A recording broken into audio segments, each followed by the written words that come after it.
Welcome to Shortz on Sports. I'm your host, Beckett K, and today I'm being joined by the best broadcaster in Green Bay, no doubt about it, Mr. John Maino. Wow! Best intro I've ever gotten. That was fantastic. Thank you. You're welcome. So I know this is not my first time meeting you. This is my third. I've been on your radio show a couple times, and I've been always waiting to do a podcast with you. Been waiting for you to ask. Haven't thought of it, but a couple weeks ago I have, though. Okay, good. So my first thing is, I know that you have been a broadcaster for a while now. Yeah. I don't know exactly, but can you give me like your top 5, top 3 moments, best moments of meeting like players and stuff, or talking to like famous people? Sure. My biggest idol growing up was Joe Namath. And Joe Namath came to I think he was doing a game in Green Bay, and there was like a banquet thing the night before, and I got to sit next to him. And just to talk to Joe Namath, I didn't talk to him about the Super Bowl or anything like that. But there was a guy from near my hometown that was on the Jets with him when they won the Super Bowl. And I'd asked him about Joe, tell me the real Joe Namath. And I was thinking it was going to be, this and that. And he said, whatever you heard about Joe Namath going out at night and partying, divide that in half. Whatever you ever thought about Joe Namath, how hard he practices and the preparation he puts in, multiply that by 10. And it was neat to see because there was just this image of this guy versus he was a really, really hard worker. And I thought that was really cool to hear. Another guy that was my big hero, I'm going back a long ways, was Mickey Mantle. And a chance to interview Mickey Mantle one time. And that was really, really cool. Just to have a chance to sit and talk with him like this during a thing. So those are two of my biggest thrills. The other one, I'll be honest with you, back in the early days of Brett Favre, he was really great. I mean, he really was. He was exciting. I covered the Packers when they would go 4-12 and 6-10. And then he just brought a certain freshness to the organization that was just, you just kind of went along with that ride. It was really, really exciting seeing what he did every Sunday. Didn't win all the games, but man, he would bring some excitement to the games. And we needed that in Green Bay. Yeah, this is kind of an opinion question. Okay. Do you think that the Packers should be the only team in the league that plays more home games than away games? Yeah, I think so. I really and truly do. Because, a lot of these other teams, they don't always sell out. And the Packers will sell out any game they ever play forever. Because there's people like in the middle of December that will rip their shirts off. And absolutely. paint green and yellow. Oh, I'm one of them. All the time. You never seen me up in the press box doing that? No? Oh, yeah, I do it all the time. Next time you come on the show, we'll all do that, okay? Me, you, and Jim. We'll all do that. We'll all paint ourselves green. But no, I think Green Bay, I've been to almost every stadium in the NFL. All the older ones. There's been some new ones built since. I've been the Raiders, Cowboys. Yes, exactly. Absolutely. Even Minnesota, I've been to Minnesota's new one. Oh, but all the older ones, I went to every one in the NFL, and that was actually a lot of fun seeing them. But the thing that I took away from that more than anything else is how great Lambeau Field is, and how great the experience is, and how great the people are. So Green Bay is very, very special, but you might not realize it until you go to some of those other places. Yeah, like the Lambeau Field in general, not even like the Packers. Lambeau Field in general just brings, like, even if like no one played, or if there was just like events, Lambeau Field brings something energy, mystical about it. Yeah, brings the energy and the life to Green Bay. It's like a Yankee Stadium or a Fenway Park or one of those kind of places. Green Bay would not be Green Bay without Lambeau Field. Not at all. Totally agree. In your career as a broadcaster, like, how many years have you been doing it, and how many different places have you been? Well, how many years? Like I said, 1924, 45? Mom, you doing the math over there? I think 45, because I started when I was 11. So. Wait. What? So you started when you were 11? Yeah. I came out, some guys, they only spent like 1 year in college, then go to the pros. I only spent 1 year in junior high, and then I came into the pros as broadcast. Oh, in basketball? Oh. Yeah. Mm-hmm. So I did that. Do you believe that? Oh, broadcast. Yeah. It's been a lot of years. I've been all over. And I'll tell you one thing, this isn't even sports related, but that I enjoyed more than anything that my broadcasting experience gave me the opportunity to do, and that was going overseas to visit our soldiers when they were in Iraq and Afghanistan. And I brought them 100 autographed Packer jerseys, and we visited the wounded troops in Walter Reed Hospital and things like that. That was my favorite thing that being a sportscaster brought, that we could bring stuff to those wounded troops and visit the soldiers over in the war. Great answer. So, what education does it take to become a professional broadcaster? Well, you pretty much, if you want to get into TV broadcasting, you pretty much have to go to college and learn about a lot of different things. You don't really focus on the broadcasting part. You focus on learning as much as you can about everything else. And then once you get your foot in the door at a TV station or a radio station, that's where you really learn a lot more about the actual mechanics of broadcasting. What skills does it take to be a professional broadcaster? Well, for one thing, you got to have confidence. You know, a lot of people think they can do it, and all of a sudden they see that microphone in their face or whatever. They get a little bit nervous, and obviously you don't have that problem.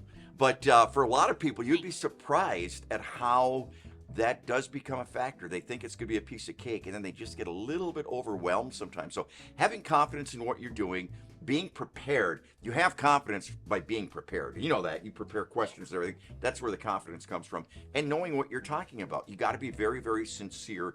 And the other thing is, you don't want to try to be, I don't know who your favorite sportscaster is out there, but... You. Well, thank you. I was going to say, don't try to be that person. But what I'm saying, well, you can be me, but because I'm cool. But when I was first starting out, you know, there's some, like Al Michaels, who's still abroad. I want to be like Al Michaels. And then one of the best pieces of advice I got from everybody in the business was, there is one Al Michaels. There already is one. There's no John Mainos. Be him. And that's about the best advice I can give for somebody like yourself. Be yourself. That's a great answer, and I might use that for myself because I need that. Okay. What is the typical salary to be a broadcaster? Well, I'll tell you what. I started, I bet your mom wasn't even alive in 1979. Oh, she was. Okay. I'll tell you how much I made, okay, for a year.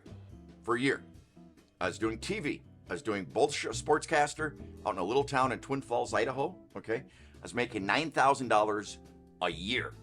Now some of those guys that do those football games are making, what, $30 million a year?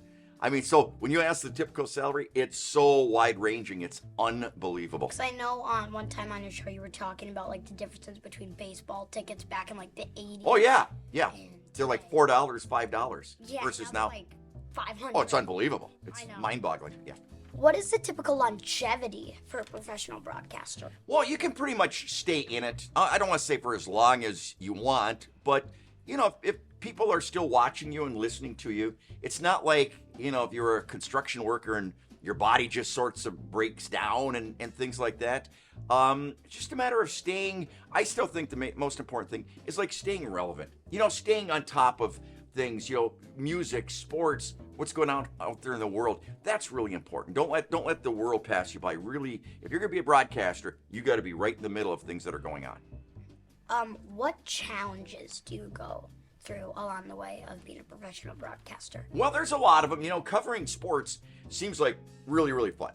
But like we used to talk about how back in the day in covering the Packers, I mean, if it was a noon game, you'd get to the stadium by 10 o'clock.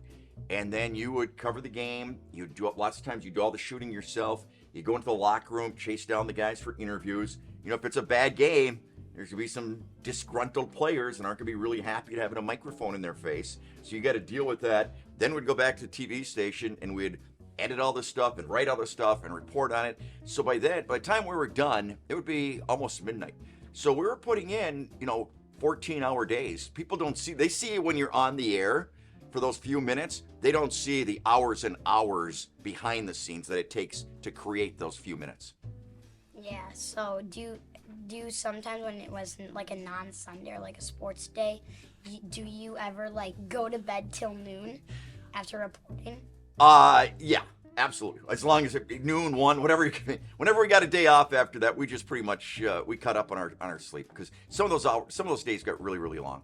How much do you travel in a month for a broadcast? Well, when I did the UW Green Bay basketball games, I traveled a lot. We traveled all over the country, and that was actually a lot of fun. It was a lot of bus travel, a lot of long trips in that way, but it was always fun. That's one of the fun aspects of it is the traveling. I always thought it was really fun going to other stadiums Like the first time I went to where the Giants play. I thought that was really cool. Which Giants? The New York Giants. First time I went to Dodger Stadium. That was really cool. So that's the fun part of it. I grew up just like you, kind of a sports nut, and for a chance to actually be in those places that I saw on TV and I read about, that was a big thrill. I love going and seeing new stadiums. Absolutely. What's a day in the life on, like, let's say a sports day where, like, you're, like, broadcasting for a team. What's a day in the life of that? If you're like a TV broadcaster, Yeah. that type of thing. Well, there's always practice, and you don't hardly ever miss a practice. You go to just about every one of those practices, and you do the interviews afterwards, and you run back, and you edit all this stuff and everything. But the number one thing you really have to do is really stay informed. You got to, don't have many newspapers anymore, but you really got to stay on the internet and follow all the things that are happening with the teams. That's really important to be knowledgeable, because if you're going to be a sportscaster, you got to remember something. You're broadcasting to a bunch of people that read the same things you do, that follow it maybe even closer than you do. So if you don't have something right, man, they will point you out as didn't do your homework. So you got to be real careful with that. So I know that you do toys for Tots. Yeah. How does your career as being a broadcaster help you with doing philanthropy? Honestly, I think that's my favorite part. That's my favorite part. It gives me a voice, gives me exposure. I can go on my radio show as you've been on, and we can talk all morning about it. We talk about toys for Tots and all those different things. One time, I just wanted to say the whole day, let's just talk sports. Yeah, I know, we could do that too. But it's one of those things where it really makes you feel good that you can find a way to help others that you normally wouldn't have been able to do. Next, and you kind of already answered this. It's kind of like a bonus. What's your favorite thing about being a broadcaster? Honestly, one of the favorite things is getting to know the guys, getting close to the guys, getting a chance to know them as a real person like you're doing with the people you're interviewing. I always found it, to this day, I find it a lot more fascinating getting to know the guy outside of the uniform versus that guy who's number whatever on the football field, where he's a number and he's got this big helmet on and whatever. But getting to sit and talk with those guys as normal people and learning about their backgrounds. I thought you asked some great questions with A.J. Dillon about his background. I think things like that are so important, and those are the kinds of things I really like, is just getting to know them as real people versus the athlete. My next question for you is, I know that you do Toys for Tots. Mm-hmm. When did you start that, and what impacts has been turned on you? Well, it actually started with some Marine friends of mine who were wounded, and Ted Thompson. Remember Ted Thompson, Packer general manager? No, but what time? But Goody took over for him. So 6 years ago. But anyway, for 12 years, he gave me his private box at Packer games to bring up veterans, to bring up soldiers and Marines and everything. And that's where it first got started, because they were involved with that program. And I still remember it'd be unbelievably cold games, and they were not allowed to wear anything covering their ears. And those poor guys would be out there for 3 hours collecting toys, and then we'd have them come up there, and their ears are just bright red and just freezing. But that was the Marines' motto: you stand your post until it's over. And I thought, boy, if those guys are sacrificing that way to give kids they don't even know a really nice Christmas, well, I can sure do my part. What inspired you to make your book, and what inspired you to join Toys for Tots? Well, I've always been fascinated with history and military history. I just think history is a very interesting topic. Love it. And when I got a chance to meet some of those guys and heard their stories, I thought, I'm not a great writer like, these people that can write novels or anything, but I think I could talk to the people and record their stories and put it down on paper. And the main reason I wanted to do that was so for the best thing I ever get when somebody comes up to me is like, that was my grandpa in the book. I didn't know he went through all those things. He would never talk about it. So I think my most favorite thing is that I've documented those types of stories, and their history and their legacy is now etched in those books, hopefully forever. Could you tell me a little bit more about your new radio show, 97.9? Yeah, Maino and the Mayor. Listen to it. Maino and the Mayor, 97.9. You can hear this guy. We have a good time. We have a really good time. We talk about a little bit of everything. You've been there. We mess around a lot. We give each other a lot of... Sometimes weather, like it's snowing or is it snowing early? We'll talk about a little bit of everything. So that's the way I like to do it. Then you don't feel like, you're getting bored by just talking about, like, I don't like the sports talk shows where it's like, okay, the Brewers relief staff gave up 3 runs yesterday. Do they need another left-handed pitcher? To me, that gets a little bit old. Like, what about, like, new, like, signings for teams? Or, like, big, like, times during the game. Yeah. Like, big highlights. Yeah, I like to keep it fresh in that way. I like to look at it in the perspective that I'm not talking down to the listeners in any way. I'm talking with them. Like, even though they're not talking right back, in their cars or wherever they are, they're thinking to themselves, yeah, I was thinking about that too. So that's why I try to do it. I've never been a fan of the sportscasters who kind of act like I'm up here and you people are down here and you can't even question me because I've got all this experience. I never wanted to be one of those guys. So kind of following off to that, kind of ironically, my next question is it hard sometimes when there's people on the show that like get something wrong and then like the right answer? Is it hard to not correct them? Well, I know for me, like when someone gets the wrong answer in class, it's hard for me to say. We always do. But it happens. But you know what? I mean, when you're a broadcaster like that, sometimes you're thinking about something else and you're going to make mistakes. And same thing with the guests. They're going to make mistakes. So that's just human nature. Nobody wants to be perfect. It's got to be just, down to earth. That's the way I look at it. So my next question, the answer does not have to be me. Who's your most memorable and favorite guest on your new show? On the new show? Yeah, Maino and the Mayor. Oh, boy. And we can't have you? I mean, you can. But... I think we got to go with you. I mean, we've never had somebody with this kind of unbelievable knowledge of sports, unbelievable personality. You're cool. You're composed. You ask great questions. Jim would say the same thing. You've been our most impressive guest we've had. I'll tell you what it takes. You can tell by these eyes. Okay. They're purple sometimes when I look at myself. You a Vikings fan? Are you? Yes. I didn't know that. Okay, let me go back on my favorite guest. Let me think about anybody else. They're not my favorite team. The Titans are. The Titans? Yes, okay. Newly. I want to cheer for a bad team. Why? I don't know, because I feel like I can just bring help to them. Okay, all right. With your passion? Yes. All right, that's fine then. So, am I still your favorite guest? Yeah. That's all that I needed. All right. So, next, I have some jokes for you. Okay. Where do sports players get their new uniforms? Where do they get their new uniforms? I don't know. Where do they get their new uniforms? New Jersey. New Jersey. Like it. Okay. My next one is, Why couldn't Cinderella play football? Why couldn't Cinderella play football? I don't know why. Because she would always run away from the ball. Ah, I like that one too. Those are very good. To be honest, I don't even get the joke. I don't want Cinderella. Well, you can't tell a joke you don't know the meaning of. That's cheating. Well, sometimes I hear jokes, everyone says that's funny. I'm like, okay, I'll use it, I guess, even though I don't get it. Don't you remember she had to run back from the ball? She had to be home by midnight, or her glass slipper would turn to something. I don't. She had to ride the pumpkin carriage. Oh, you got to start watching these old movies. I got to start watching more football. Okay, that'd be fine. All right, I'm with you on that. Okay. How come you never see skeletons riding roller coasters? Because all their bones would come apart. They don't have guts. I know that one, but it's just not with roller coasters. What happened to the frog that parked illegally?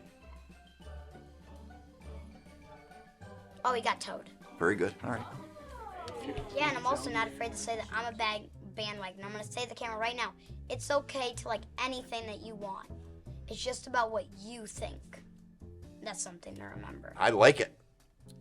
So, John, is there any advice that you have for kids out in the community? Well, if they love sports, follow sports, play sports, do whatever you can to be involved. But also, one thing that's really important, respect your coaches, respect your parents, respect all those people that give up their time, their efforts. A lot of times they work extra hard for you. We were talking with A.J. Dillon about his mom worked 3 jobs for him, and he paid her back. Really important. Number one thing, respect your coaches, respect your teachers, respect your parents. That will take you further than anything you can ever imagine. That's practically all. Okay. So, This has been fun. Thanks for having me. coming out. It's a pleasure. More interviews, more fun I get to have. Excellent. Glad to be here. Keep up the good work. Thank you. You're welcome. So you want me to replace the mayor? Well, are you expensive? No. Good. You're on. That's Shortz on Sports. Dang right it is.